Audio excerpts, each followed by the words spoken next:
মৃত জ্যোৎস্নার রাত্রি ৩। টলিপাড়ায় ঘটে গেল মর্মান্তিক দুর্ঘটনা। মৃত্যুর মুখে অভিনেত্রী আত্রেয়ী সেন। খুনের দায়ে গ্রেপ্তার পরিচালক মিহির সরখেল। বোলপুরে একটি বেসরকারি চ্যানেলের নতুন সিরিয়ালের প্রোমোর শুটিং করতে গিয়েছিলেন আত্রেয়ী সেন। সেখানেই শুটিং সংক্রান্ত বিষয় নিয়ে তুমুল অশান্তির সৃষ্টি হয় পরিচালক মিহিরের সঙ্গে অভিনেত্রীর। বন্ধ থাকে শুটিং। তারপর চ্যানেলের মধ্যস্থতায় শুটিং শুরু হয়। পুলিশের সন্দেহ শুটিংয়ে বচসার জেরেই এই হত্যার পরিকল্পনা। মধ্যরাতে আত্রেয়ী যখন ছাদের ওপর নিরিবিলিতে নিজের মতো সময় কাটাচ্ছিলেন, তখনই সুযোগ বুঝে মিহির সরখেল ছাদে গিয়ে অভিনেত্রীকে ঠেলে ফেলে দেন। রিপোর্টার আরও বলে যাচ্ছিল, শব্দে বর্ণে সাজিয়ে গুছিয়ে থ্রিলার গল্পের মতো চ্যানেলে চ্যানেলে প্রচার করা হচ্ছে মিহির আর আত্রেয়ীর ঘটনা। টেবিলের ওপর থেকে রিমোটটা তুলে কনফারেন্স রুমের টিভির সাউন্ডটা কমিয়ে দিল সম্রাট দাশগুপ্ত, ইউনিভার্স বাংলা চ্যানেলের বিজনেস হেড। সম্রাটের সঙ্গে উপস্থিত ছিল মিহিরের কলিগ বোধিসত্ত্ব, পরাগ, ধৈবত, মিহিরের ইমিডিয়েট বস সংগ্রামজিৎ।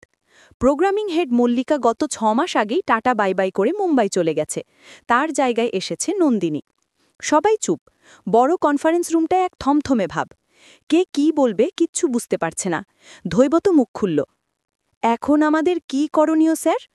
বিজনেস হেডের কাঁধ নাচিয়ে সপাটে উত্তর, আই ডোন্ট নো। উপস্থিত সকলে এমন উত্তরটাই আশা করেছিল সম্রাটের কাছ থেকে, কারণ সম্রাটের ট্যাগলাইনই এটা, আই ডোন্ট নো। এই ভদ্রলোক যে কোন ব্যাপারটা জানেন সেটাই কেউ জানে না, তবে ধমকানিতে ওস্তাদ। এই যেমন এক্ষুনি সংগ্রামজিৎকে ধমকাতে শুরু করল। পই পই করে বলেছিলাম, সংগ্রাম, মিহিরের উপর এত বড় একটা শুটিংয়ের দায়িত্ব দিও না, তুমি নিজে যাও।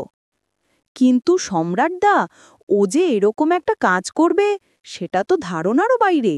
আর এখানে যদি আমি যেতামও, আটকাতে পারতাম কি? ওখানে তো এতগুলো লোক ছিল, আটকাতে তো তারাও পারত। এইভাবে নিজের দায়িত্ব এড়িয়ে যেও না সংগ্রাম। আবার ধৈবত বলল, ওরকম শান্ত একটা ছেলে এরকম একটা কাজ কি করে? সম্রাট বলল, না করার কি আছে, মিহির তো আর দেবতা নয়, মানুষ। নিজের রাগ কন্ট্রোল করতে না পেরে এরকম একটা জঘন্য কাজ করেছে। নন্দিনী বলল, যতদূর শুনেছি এর আগে ওই অফিসে হওয়া ওই প্যারানর্মাল ইনসিডেন্টটা আটকাতে মিহিরই নাকি ইনিশিয়েটিভ নিয়েছিল। টেবিলের ওপর ঝুঁকে বসেছিল সম্রাট। নন্দিনীর কথা শুনে ঝপ্পাং করে চেয়ারের ওপর শরীরটা হেলিয়ে দিয়ে সম্রাট বলে উঠল, তবে আর কি, ৭ খুন মাপ, দেখো এবার তোমরা কি করবে। কথাটা শেষ করেই উঠে চলে যাচ্ছিল। ঠিক এই সময় বোধিসত্ত্ব বলে উঠল, মিহিরকে ছাড়াবার কোনো ব্যবস্থা কি আমরা? কথাটা সম্পূর্ণ করার আগেই সম্রাট ঘাল ঘুরিয়ে দাঁড়িয়ে বলল, আই ডোন্ট নো, সিওর সঙ্গে মিটিং সেরে ডিসিশন নিতে পারবো। কাঁচের দরজাটা খুলে বেরিয়ে গেল ইউনিভার্স বাংলা চ্যানেলের বিজনেস হেড।